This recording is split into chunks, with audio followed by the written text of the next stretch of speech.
Okay, so just a little quick tutorial on how to sew the turning gap in a hole in a project. Like in this one, like in the middle of this one, if you sew it on your machine you can see it quite clearly because it's down the middle and it's quite open. So if you don't want to see your sewing there, which you could do on your machine, I'm just going to show you how to sew it up by hand. Only takes a few minutes. Okay, so I've just got a sewing needle, a sharps. I use a sharps. I've got some wax for waxing your thread. This just helps take the twist out of your thread from being on the spool. Helps stop it twisting as you're using it. Okay, so just run it through that. That can help an awful lot. So I'm going to use, I like to use a double thread. You can just use a single one, but I like to use a double one. So I'm just going to knot the end. I know there's lots of funky ways for doing that. I'm just going to tie a regular knot. So I'm using a contrasting thread. You would use one that matches.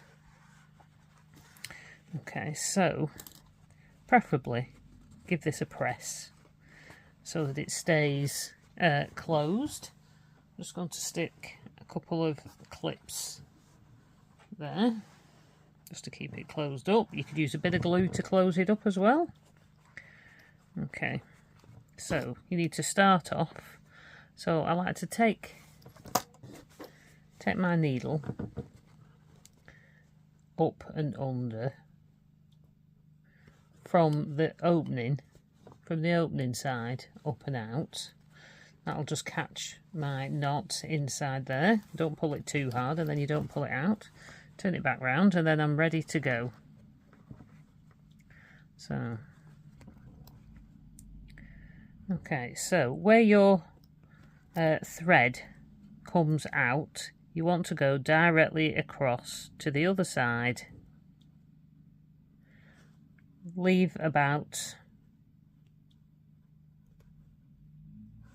a quarter of an inch, maybe a bit less, and stitch out the other side. Now I have started off the actual opening, and then where it comes out you go across to the opposite side here because you're creating a ladder stitch. So directly opposite, put your needle in, and then about the same distance that we did before, out that side. Now you don't need to pull it in tight here, you can hang fire with that. Go straight across to the other side and do it again. The key is being directly across and then going across a little bit, an even distance. Now if you want to try and make that an even distance, what you can do, I've seen somebody do this before, is draw evenly spaced marks on your thumb. So you've got a guide to work against. So directly back across, and then they would come out at the next line on your thumb.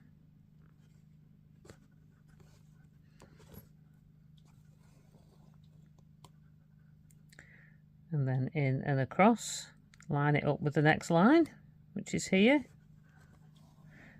Once you've done maybe 4 stitches, you can give it a little bit of a tug, and then that should close, that opening should close up.